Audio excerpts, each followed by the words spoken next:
Il pointa son doigt, se moquant d'elle et parlant fort, alors qu'elle se tenait au milieu de la salle d'audience vêtue d'un uniforme de femme de ménage, mais elle resta immobile, sans répondre, se contentant de maintenir sa posture et de le regarder, tandis qu'il prononçait des mots moqueurs à son égard. Dans la grande salle du tribunal du comté de Redwood, tout est en place. Les avocats, les greffiers, les policiers, tout le monde attend l'arrivée du juge pour une audience matinale. La porte arrière s'ouvre lentement. Une femme noire, d'une cinquantaine d'années, entre discrètement. Elle porte un uniforme bleu foncé, usé par le temps. Ses mains portent des traces de produits de nettoyage. Son regard est calme, presque absent. Les premiers chuchotements s'élèvent dans la salle. « C'est qui elle ? Encore une femme de ménage qui s'est perdue ? C'est pas l'heure du nettoyage ici, hein ?» Le juge titulaire, un homme blanc à la chevelure grisonnante et au regard dur, descend les marches de l'estrade. Il remarque la femme immédiatement. Il plisse les yeux, visiblement agacé. « Madame, vous vous êtes perdue en venant de la fac ? Ce tribunal n'est pas un hall de gare. Sortez d'ici, immédiatement. » La femme ne dit rien. Elle reste là, droite, les mains croisées devant elle. Le juge hausse la voix. « Vous comprenez le français au moins ? Ici, ce n'est pas pour les gens comme vous. » Un silence brutal tombe dans la pièce. Un avocat tente de rire, mal à l'aise. Un policier s'avance doucement vers la femme, et pourtant, elle ne bouge pas.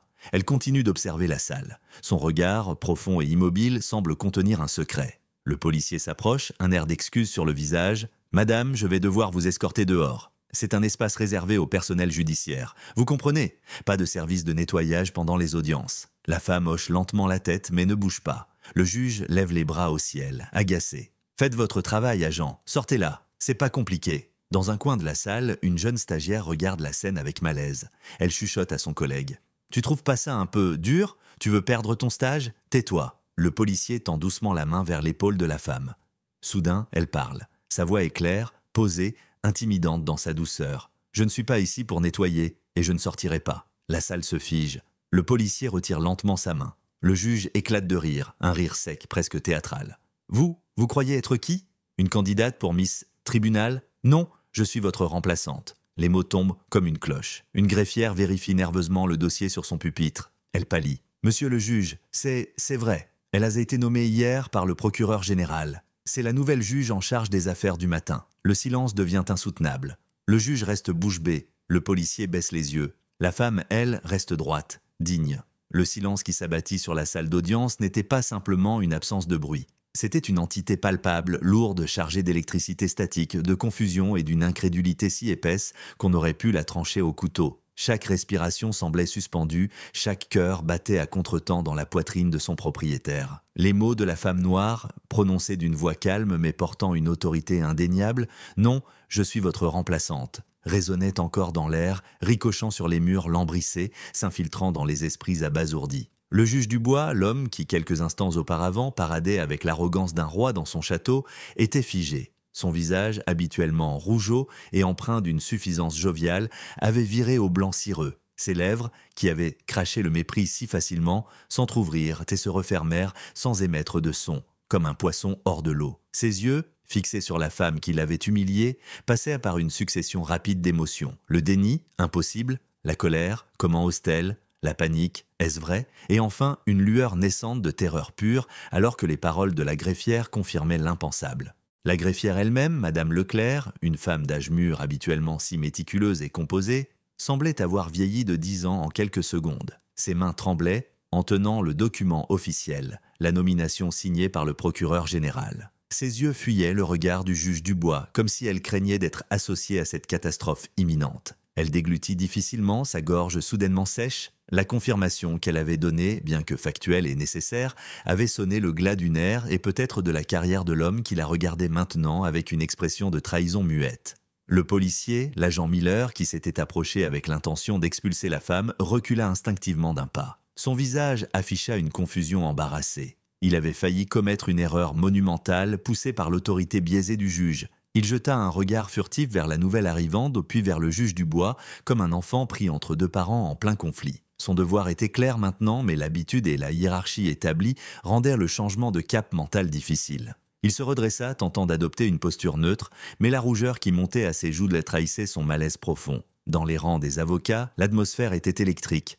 Maître Dubois, le fils du juge, souvent favorisé dans cette salle, semblait partager le choc paternel, son assurance habituelle évaporée. D'autres, qui avaient peut-être secrètement souffert de l'autoritarisme du juge, échangeaient des regards rapides, un mélange d'appréhension et d'une curiosité presque malsaine quant à la suite des événements. L'avocate de la défense du jeune homme noir, Maître Leroy, une femme elle-même souvent confrontée au scepticisme dans ce milieu masculin et blanc, sentit une bouffée d'espoir inattendue. Elle regarda la nouvelle juge, une lueur de solidarité et d'admiration naissant dans ses yeux. Et le public, ce microcosme de la société, initialement amusé ou indifférent au sort de la femme de ménage, était maintenant captivé. Les murmures s'étaient tus, les regards haleiteux du juge Dubois déchu à la nouvelle figure d'autorité. Cette femme noire énigmatique qui venait de renverser l'échiquier du pouvoir avec une simplicité désarmante. Certains affichaient une stupéfaction béate, d'autres un intérêt soudain pour la justice et ses rouages imprévisibles. La jeune stagiaire qui avait exprimé son malaise plus tôt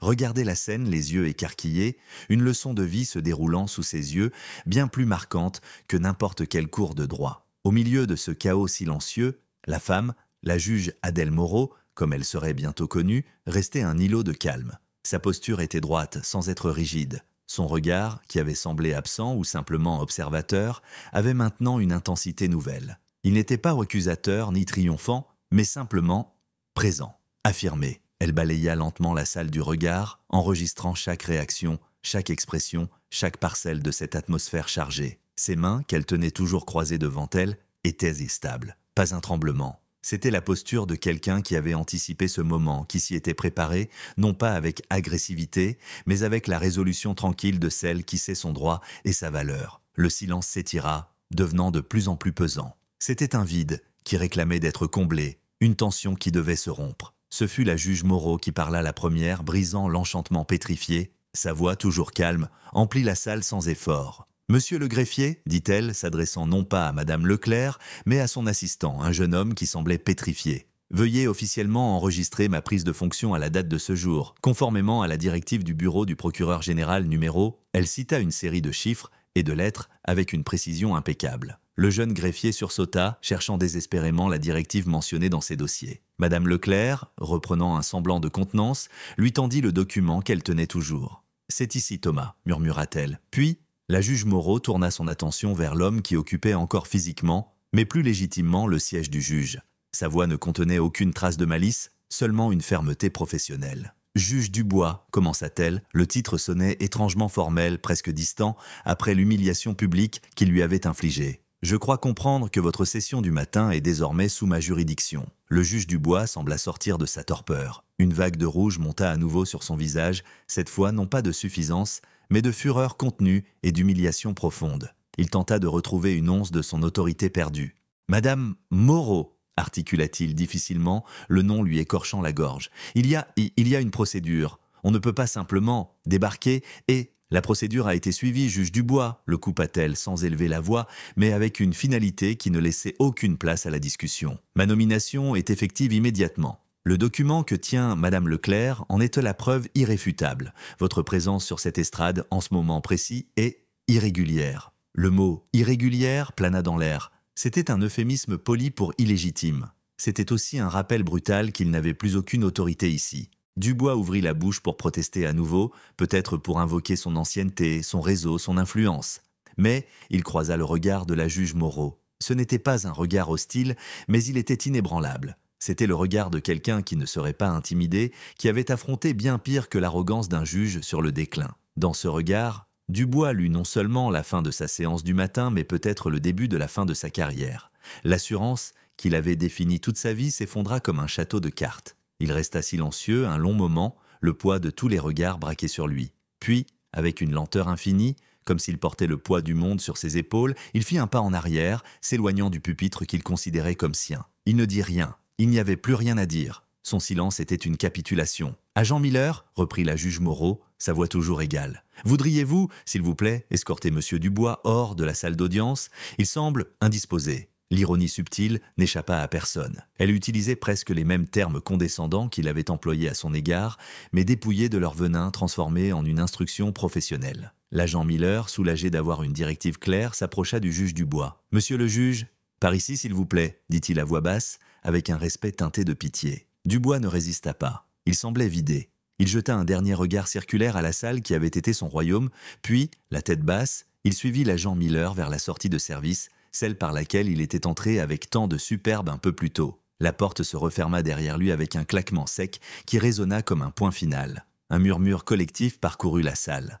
La tension n'avait pas disparu, mais elle avait changé de nature. Ce n'était plus l'anticipation d'une confrontation, mais l'expectative face à l'inconnu. Que ferait cette nouvelle juge? Comment allait-elle diriger? La juge Adèle Moreau monta les quelques marches menant à l'estrade. Chaque pas était mesuré, délibéré. Elle ne se précipita pas pour occuper le siège laissé vacant. Elle resta debout derrière le grand pupitre en bois sombre, ses mains posées légèrement sur le rebord. Elle prit une profonde inspiration, laissant son regard parcourir à nouveau l'assemblée. Que cela soit clair pour tout le monde, commença-t-elle, sa voix portant sans effort jusqu'au fond de la salle. Je suis la juge Adèle Moreau. J'ai été nommée pour présider cette cour. Mon mandat est simple, assurer que la justice soit rendue de manière équitable, impartiale et respectueuse de la dignité de chaque individu qui franchit le seuil de cette salle. Elle marqua une pause, laissant ces mots pénétrer les esprits. Les événements de ce matin, poursuivit-elle, sans mentionner directement l'incident, ont mis en lumière des comportements et des attitudes qui n'ont pas leur place dans un tribunal. La loi ne fait aucune distinction de couleur, de genre, d'origine ou de statut social. Et cette cour, sous ma direction, ne le fera pas non plus. Son regard se posa brièvement sur Maître Leroy, puis sur le jeune accusé noir, dont l'expression était passée de l'appréhension à une lueur d'espoir prudent. La séance d'aujourd'hui a été perturbée, dit-elle avec un léger euphémisme, afin de permettre à chacun de retrouver son calme et d'assurer la sérénité nécessaire à la bonne administration de la justice. Je suspends l'audience pour 15 minutes, reprise à 10h45 précise. Elle frappa une fois avec le maillet qui se trouvait sur le pupitre. Le son clair et sec sembla purifier l'air. L'audience est suspendue, déclara-t-elle fermement. Puis, elle s'assit enfin dans le grand fauteuil du juge. Elle ne semblait ni triomphante ni écrasée par la fonction. Elle était simplement là où elle devait être. Elle ouvrit le dossier posé devant elle, signifiant que, pour elle, l'incident était clos et que le travail commençait maintenant. La salle commença à se vider dans un murmure animé, chacun emportant avec lui le récit incroyable de ce renversement de situation spectaculaire. La juge Moreau, elle, restait assise, lisant attentivement les détails de l'affaire du jeune homme noir, prête à reprendre là où la justice avait été interrompue. Les 15 minutes de suspension filèrent à une vitesse étonnante, chargées de discussions étouffées dans les couloirs, de spéculations fiévreuses et d'un réajustement mental collectif.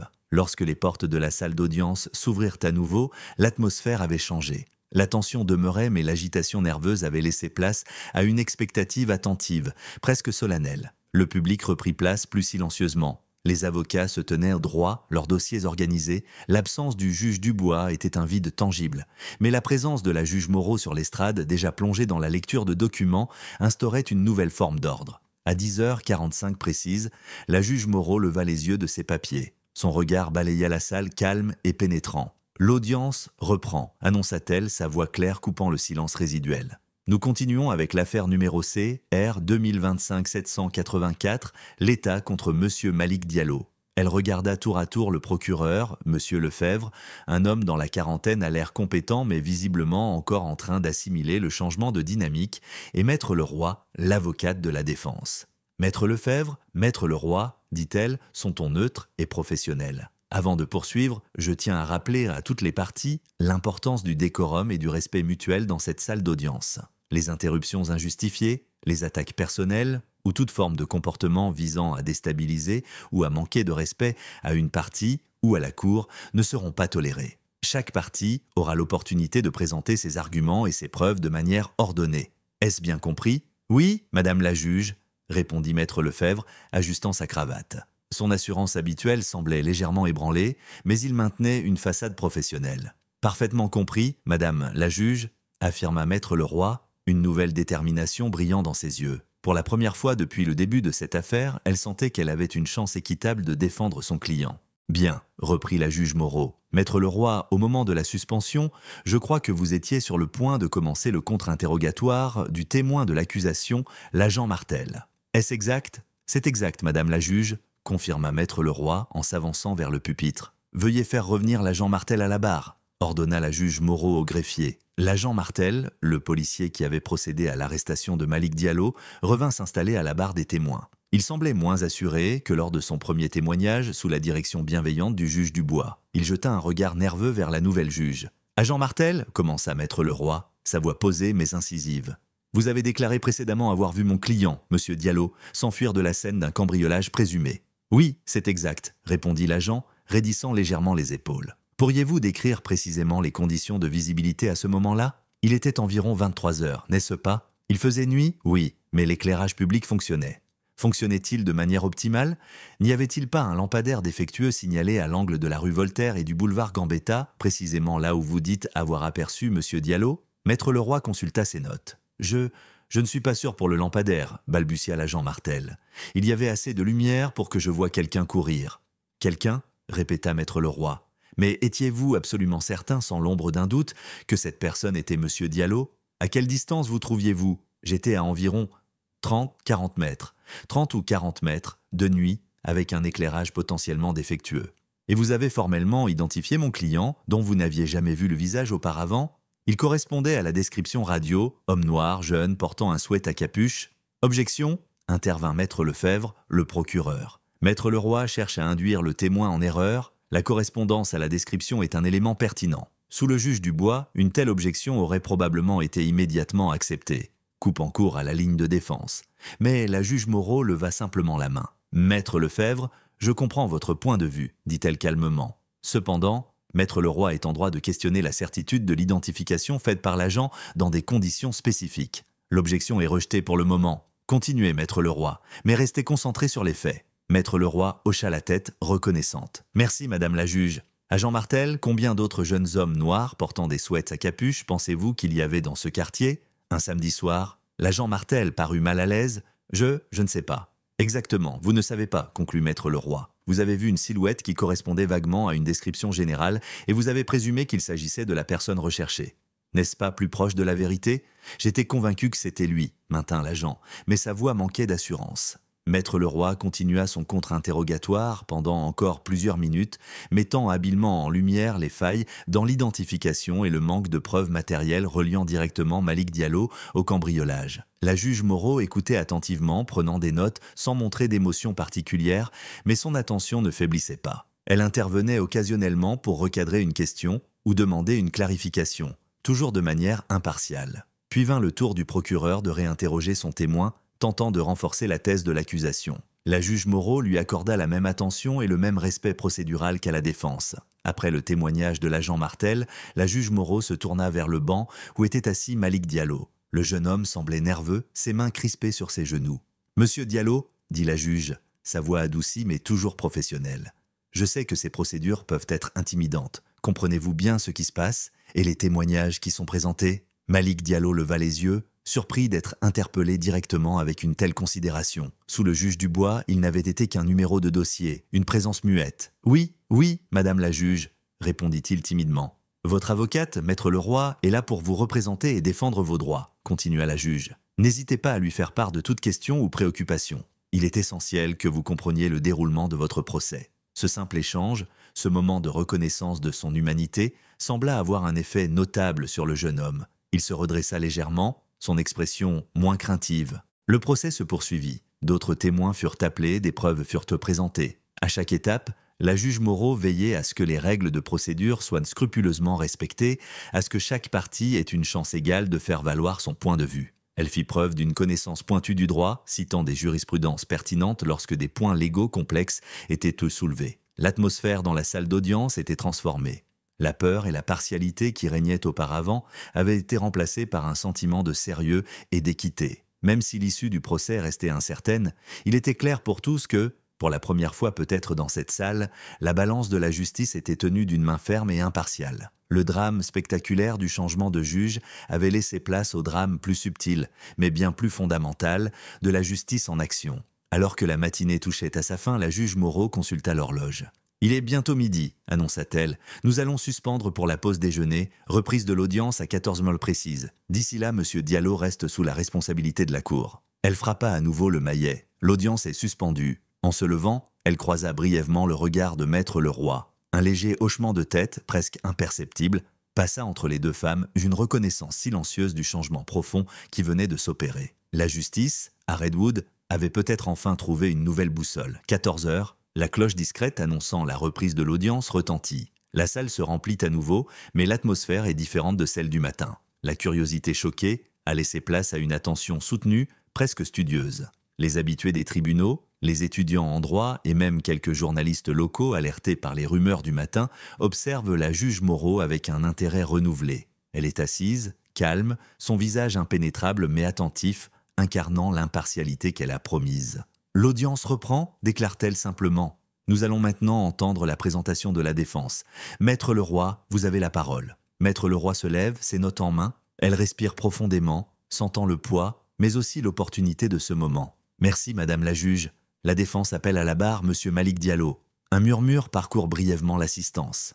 Faire témoigner l'accusé est toujours un pari risqué. Malick se lève, visiblement tendu, mais il marche d'un pas plus assuré qu'auparavant vers la barre des témoins. Il jure de dire la vérité, sa voix légèrement tremblante au début, puis plus ferme sous le regard neutre mais encourageant de la juge. « Monsieur Diallo » commence maître Leroy, sa voix douce mais claire. « Pouvez-vous nous dire où vous étiez et ce que vous faisiez le soir du 15 mars, entre 22h30 et 23h30 » Malick prend une inspiration. « J'étais chez mon ami, Samir. On regardait un match de foot à la télé. On avait commandé une pizza. »« Samir ?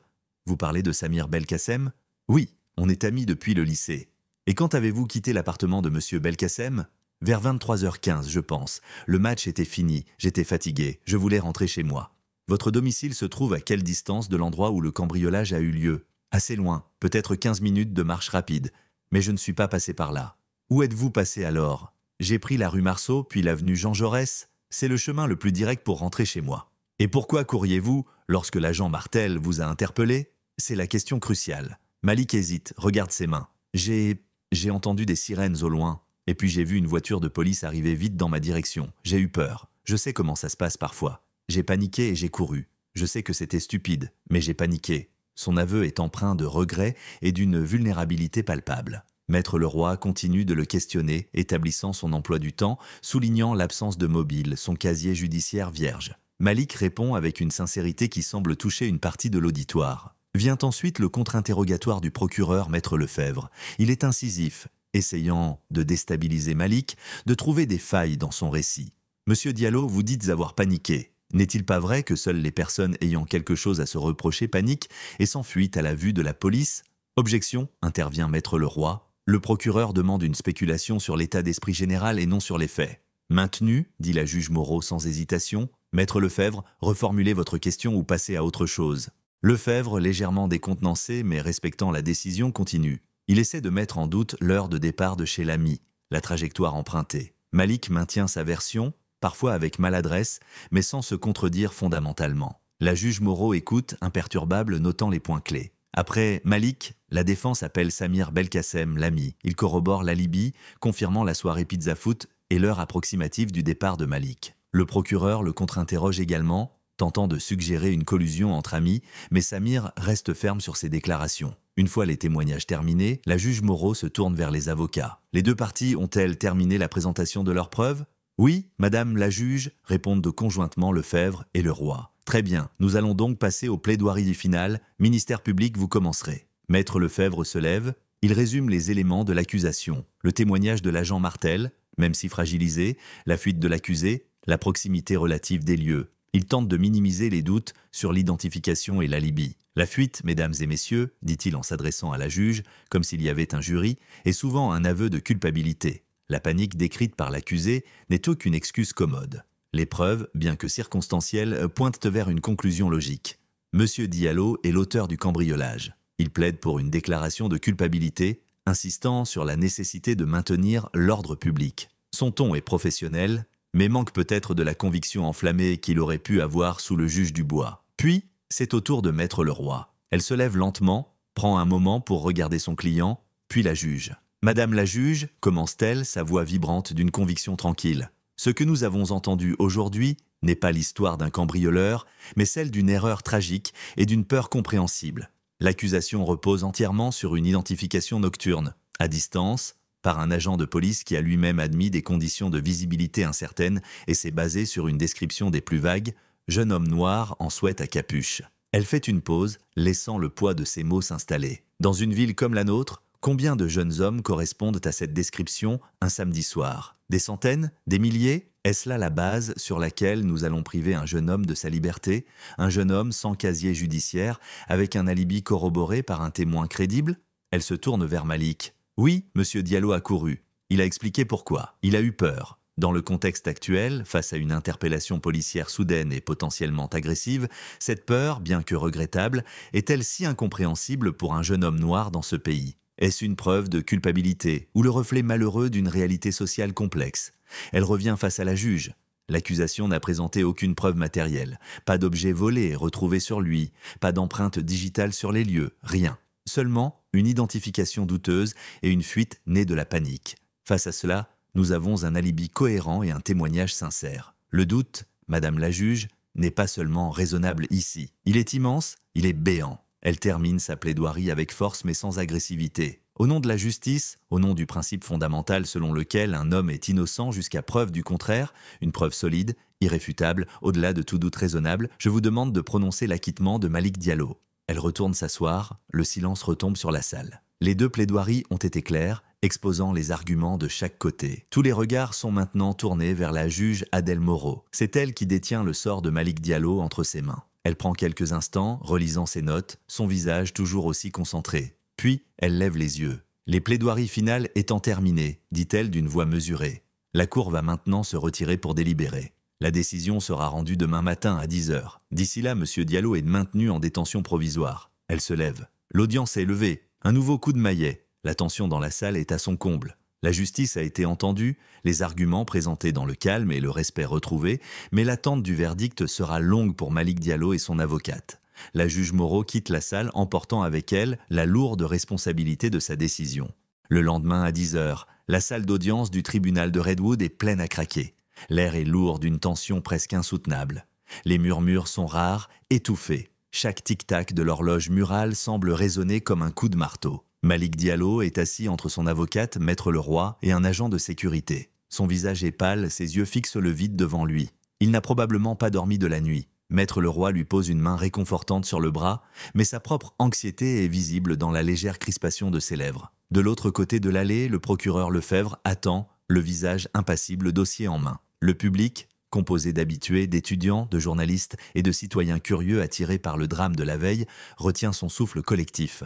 La porte derrière l'estrade s'ouvre, un silence absolu s'installe alors que la juge Adèle Moreau entre. Elle ne porte plus l'uniforme de femme de ménage mais une robe de juge sobre et impeccable. Sa démarche est toujours aussi mesurée, son expression toujours aussi calme, mais aujourd'hui, ses yeux semblent porter le poids de la décision qu'elle s'apprête à rendre. « Veuillez vous lever pour la cour », annonce le greffier. Tous se lèvent. La juge Moreau atteint son siège, fait un léger signe de tête. « Veuillez vous asseoir ». Le bruit des bancs qui raclent le sol est le seul son audible pendant un instant. Puis, le silence revient, plus dense encore. La juge Moreau prend un moment pour ajuster quelques papiers devant elle, puis elle lève les yeux et son regard se pose directement sur Malick Diallo. « Monsieur Malick Diallo, veuillez vous lever ?» Malick se lève, ses jambes tremblant légèrement. Maître Leroy se lève à ses côtés. Tous les regards convergent vers le jeune homme.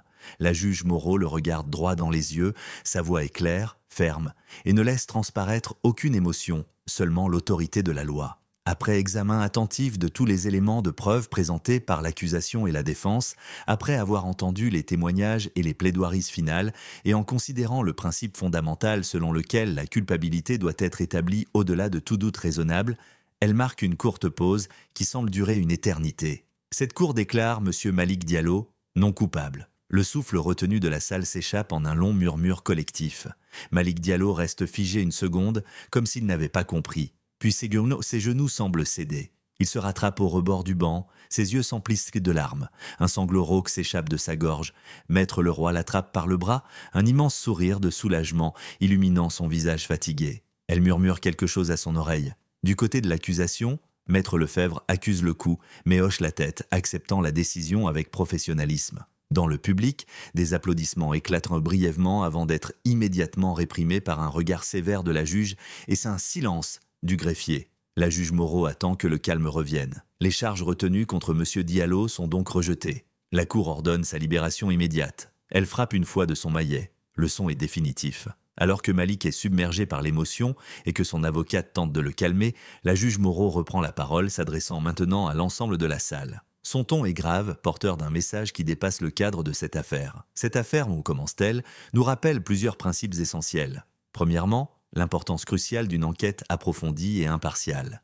La précipitation, les préjugés, même inconscients, basés sur l'apparence ou la réaction d'une personne en état de panique, peuvent mener à des erreurs judiciaires tragiques. Son regard semble balayer la salle, s'arrêtant peut-être une fraction de seconde sur l'endroit où se tenait le juge Dubois la veille. Deuxièmement, elle souligne le poids écrasant de la norme au-delà de tout doute raisonnable. Ce n'est pas un simple slogan juridique, c'est le rempart qui protège chaque citoyen contre l'arbitraire. S'il subsiste un doute raisonnable, aussi minime soit-il, la présomption d'innocence doit prévaloir, toujours. Elle fait une nouvelle pause, laissant la portée de ses mots s'installer. Enfin, cette affaire met en lumière la nécessité d'une vigilance constante contre toutes les formes de biais dans notre système judiciaire. La justice n'est pas seulement aveugle, elle doit aussi être sourde aux stéréotypes, indifférente à la couleur de peau, au statut social ou à l'origine. Elle ne doit entendre que la voix des faits, des preuves et du droit. Elle se lève. Cette cour a pour devoir de garantir que chaque personne qui franchit ses portes soit traitée avec dignité et équité. C'est un engagement que je prends solennellement aujourd'hui. Des changements seront nécessaires pour s'assurer que les erreurs et les attitudes que nous avons vues ne se reproduisent que plus. Le travail commence maintenant. L'audience est levée. Elle frappe le maillet une dernière fois et quitte la salle avec la même dignité calme qu'à son arrivée. Dans la salle d'audience, l'émotion est palpable. Alors que les formalités de libération sont accomplies, Malick Diallo, les yeux rougis mais le visage rayonnant d'une nouvelle liberté, tombe dans les bras de son ami Samir Belkacem qui s'est précipité vers lui. Maître Leroy les regarde, les larmes aux yeux, partageant leur joie. Plus tard, dans le couloir désormais presque vide, Maître Leroy s'approche de la porte menant au bureau des juges. Elle hésite, puis voit la porte s'entr'ouvrir. La juge Moreau est là, la regardant. Aucun mot n'est échangé, mais un regard de compréhension profond, de respect mutuel, passe entre les deux femmes. Un signe de tête suffit. La juge Moreau referme doucement sa porte. Le chemin sera long, les résistances nombreuses, mais aujourd'hui, dans le petit tribunal de Redwood, une brèche a été ouverte. Un espoir nouveau pour une justice plus juste venait de naître. L'aube se levait, enfin. L'histoire de Malick Diallo et de la juge Moreau nous rappelle que la lutte pour la justice et contre les préjugés est un combat de chaque instant. Qu'avez-vous ressenti face à ce verdict ? Pensez-vous que de tels changements sont possibles dans la réalité ? Votre avis nous est précieux. Partagez vos réflexions dans les commentaires ci-dessous. Si cette histoire vous a interpellé et que vous croyez en la force de la vérité et de l'équité, montrez votre soutien avec un j'aime sur cette vidéo. Et surtout, pour ne manquer aucune de nos prochaines histoires poignantes où la justice affronte l'injustice, abonnez-vous à la chaîne et activez la petite cloche. Merci de nous avoir suivis et à très bientôt pour une nouvelle histoire.